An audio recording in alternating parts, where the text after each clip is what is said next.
దాన్ని మాత్రం అదుపు చేయొచ్చండి. సాధ్యం కాదంటూ ఏది లేదు ప్రపంచంలో. Right right. మురళి గారు నమస్తే అండి. నమస్కారం సార్. ఏంటి సార్ అసలు ఏంటి గత 5 సంవత్సరాలు మీరు చూస్తున్నారు. గతంలో జగన్మోహన్ రెడ్డి అధికారంలో ఉన్నప్పుడు పూర్తిగా ఎక్కడ అంతర్ పంట కింద అయిపోయింది గంజాయి సాగు అనేది అప్పుడు. సో ఇప్పటికి కూడా మూలాలు కనిపిస్తూ ఉన్నాయి. దాన్ని కూకటి వేలతో పెకిలించే ప్రయత్నం అయితే ఈ ప్రభుత్వం చేస్తూ ఉంది. మీ అబ్జర్వేషన్ ఏంటి సార్ దీనికి సంబంధించి? సార్ పవన్ గారు, మీకు అదే మాదిరి ఆ ప్యానెల్లో ఉన్నటువంటి అంకమరాజు గారు, మన రఫీ గారికి నేను ముందుగా నమస్కారాలు తెలియజేస్తున్నాను. సార్ నమస్తే. మునుపు పెద్దలు విశ్లేషణ చేసేటప్పుడు సారాంశం చెప్పారు. దీనికి ఈ తప్పులకి ప్రధానమైనటువంటి కారకులు రాజకీయ నాయకులు అని. దాన్ని 100కి 100 నేను ఏకీభవిస్తున్నాను. ఈ రోజు చంద్రబాబు నాయుడు గారు రాష్ట్ర అసెంబ్లీలో మాట్లాడిన దాన్ని కూడా నేను చూశాను. ఆయన ప్రధానంగా మద్యం, బెల్ట్ షాపులకు సంబంధించి, మహిళల మీద జరుగుతున్నటువంటి నేరాలకు సంబంధించి, సోషల్ మీడియా, గంజాయి, ఇతరత్ర ఈ నేరాలు చేసేటువంటి క్రిమినల్స్ వీళ్ళ పట్ల మేము కఠినంగా వ్యవహరిస్తాం, ఏమాత్రం స్పేర్ చేసేది లేదు అని చెప్పి చాలా గట్టిగా ఆయన మాట్లాడినారు. దాన్ని స్వాగతించారు. ఏమాత్రం సందేహం లేదు. ఈ రోజు ఆంధ్ర రాష్ట్రంలో ఉన్నటువంటి పరిస్థితులు మాత్రం చాలా ఆందోళన కలిగిస్తాం. ఇట్లాంటి వాటి పట్ల నిజంగానే ముఖ్యమంత్రి చెప్పిన స్థాయిలో లేదంటే చిత్తశుద్ధితో ఈ ప్రభుత్వం కనుక ప్రయత్నం చేస్తే మనం మంచి ఫలితాలని ఆశించవచ్చు. దాంట్లో సందేహం కూడా లేదు. ఈ రోజే మనం చూస్తే విశాఖలో ఒక న్యాయ విద్యార్థిని మీద అదే కాలేజీలో చదివే వాళ్ళు ఒక 3 అత్యంత దౌర్జన్యంగా ఆమెని అత్యాచారం చేసి వీడియోలు తీసి పదే అవి చూపిస్తూ అత్యాచారానికి గురి చేసినటువంటి ఘటన కూడా ఈరోజు చూసాం. హోంమంత్రి గారు కూడా దాని మీద మాట్లాడినారు. అక్కడ విద్యార్థి సంఘాలు కూడా పెద్ద ఎత్తున ఆందోళన చేసి ఇవన్నీ కూడా ఈరోజు కూడా పత్రికల్లో చూస్తున్నాం. నేనేమంటానంటే ఈరోజు విద్యార్థులకు సంబంధించే కాదు, మనం కడియం నర్సరీలో జరిగినటువంటి ఘటన 46 సంవత్సరాల వయసు ఉన్నటువంటి ఒక వయసు మహిళ, ఆమె వయసులో సగం కూడా లేనటువంటి వాళ్ళు అక్కడ పనిచేసే కూలీలు. ఒకడికి 19 సంవత్సరాలు, ఇంకొక ఇద్దరికి 21 సంవత్సరాలే.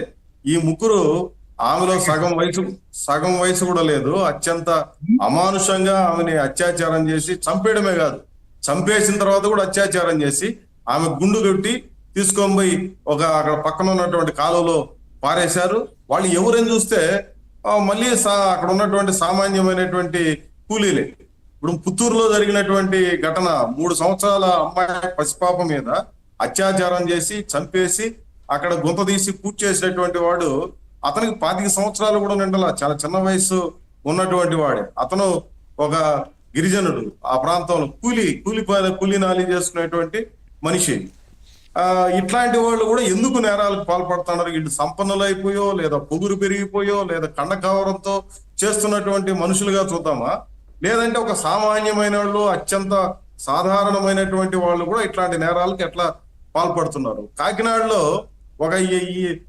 ఒక ఏరియాలో నివాసం ఉన్నటువంటి వాళ్ళు, పక్కన ఉన్నటువంటి వాళ్ళు ఒక చిన్న విషయానికి తీవ్రమైనటువంటి దాడులు చేసుకొని గుణపాలతో 4 పొడిచారు. 3 అక్కడికక్కడ చంపేసి, చంపడమే కాదు బండరాళ్ళు తీసుకొని వాళ్ళ తలలు పగలగొట్టి మెదడు కూడా బయటకు వచ్చేట్టుగా చేసి, వాళ్ళ స్కూటర్లతో చనిపోయినటువంటి మృతదేహాల మీద తిరుగాడి బండులతో తొక్కుతున్నటువంటి భయానకమైన పరిస్థితి. నేరాలు కూడా ఈ రకంగా సామాన్యులు, అంత మునుపు నేరస్తులు లేదా ఏ రకమైనటువంటి నేర చరిత్ర ఉన్నటువంటి వాళ్ళు చేసినారు అని అంటే దాన్ని అర్థం చేసుకోవచ్చు. సాధారణమైనటువంటి వాళ్ళు కూడా ఎందుకు ఇంత నేర ప్రవృత్తి కలిగినట్టుగా ప్రవర్తిస్తున్నారు అని అంటే మాత్రం తప్పనిసరిగా దానికి ప్రభుత్వాలు బాధ్యత వహించాలి సార్. అట్లాగే మీరు అంటున్న దానికి కొనసాగింపుగా, అంటే అప్పటి రాజకీయ నాయకులు గత 5 ఏళ్లలో గతంలో ఎప్పుడు కూడా చూడలేదు. మనం చూసాం డ్రైవర్ ఏదైతే మర్డర్ చేసేసి సుబ్రహ్మణ్యాన్ని డోర్ డెలివరీ చేయడం, అంత ఈజీగా హత్య చేయడం అనే దానికి ప్రొజెక్ట్ చేసినట్టు అయిపోయింది అది.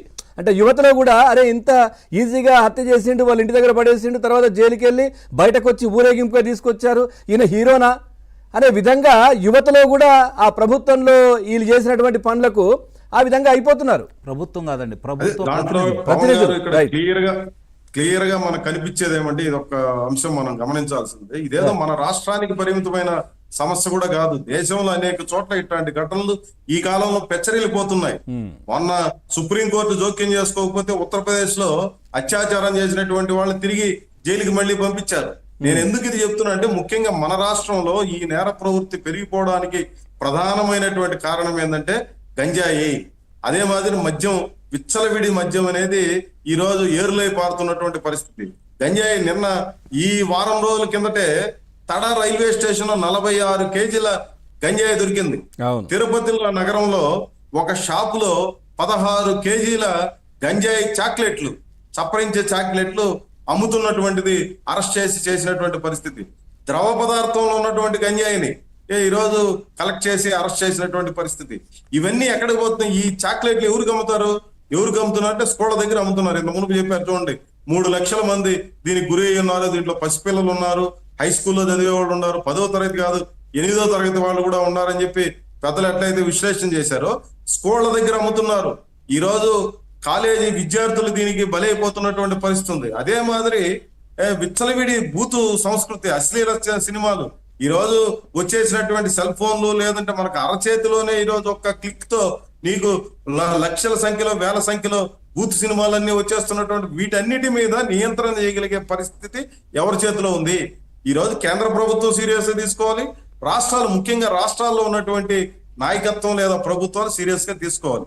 ఈ రోజు ముఖ్యమంత్రి గారు ప్రసంగంలో నేరాలు, నేర ప్రవృత్తిది, సోషల్ మీడియా, లేదంటే సైకో సిస్టము, లేదా గతంలో కూడా ఇట్లాంటివన్నీ చూసాం. ఓరుగొడ్డ అనిల్ అనే అతను ఎంత దుర్మార్గంగా, ఎంత అమానుషంగా ప్రవర్తించాడో మనం అంతా చూసాం. అసలు విచ్చలవిడితనం రౌడీలకి, నేరస్తులకి, గూండాలకి ఎక్కడ ఏ రకమైనటువంటి ఆటంకాలు లేకుండా స్వైర విహారం చేయడానికి అవకాశం గతంలో కల్పించారు. ఈ కొనసాగింపు పట్లే ఉంది. వీటికి ఎక్కడ నియంత్రణ పెట్టాలా? నియంత్రణ పెట్టడం అంటే ఈ రోజు ముఖ్యమంత్రి గారు చెప్పినంత తేలిక కాదు. ఇంత మునుపు చెప్పినట్టుగా ఇది రాజకీయ నాయకుల్లో వాళ్ళకి అడుగడుగునా, లేదంటే ప్రతి నరనరాన ఎక్కిపోయినటువంటి తీవ్రమైనటువంటి పరిస్థితిగా ఈ రోజు నెలకొని ఉంది. వీళ్ళు చిత్తశుద్ధితో ప్రయత్నం చేయకుండా పోలీసులు సక్రమంగా లేరు, పోలీసులు సక్రమంగా లేరని చెప్పి మనం మాట్లాడుకుంటాం చర్చల్లో. ప్రతి పోస్ట్ కి ఈ రోజు డబ్బులు తీసుకొని పోస్టింగ్లు ఇస్తున్నటువంటి పరిస్థితి. ఇంకేమి నేరాలని నిరుద్యోగ ఎస్ఐ దగ్గర నుంచి, కానిస్టేబుల్ దగ్గర నుంచి పోలీస్ స్టేషన్ లో పోస్టింగ్ల కోసం డబ్బులు తీసుకుంటున్నటువంటి రాజకీయ నాయకులు, ఎమ్మెల్యేలు, ఎంపీలు, మంత్రులు తయారైపోయిన తర్వాత వాళ్ళని వీళ్ళేం ప్రశ్నిస్తారు, వీళ్ళేం నియంత్రిస్తారు, ఏమి అడిగే పరిస్థితి ఉంది? ఈరోజు నువ్వు నా దగ్గర డబ్బులు తీసుకున్నావు కాబట్టి నేనే నీకు సమాధానం చెప్పాలన్నట్టుగా వాళ్ళ పరిస్థితి తయారైంది. లేదంటే అధికారంలో ఉండేవాడు ఎన్ని తప్పులన్నా చేయొచ్చు, వాళ్ళని ఎవరు పోలీసులు మళ్ళీ ఇచ్చిన డబ్బులు మళ్ళీ సంపాదించుకోవాలి కదా. అదే ఇప్పుడు అదే కదా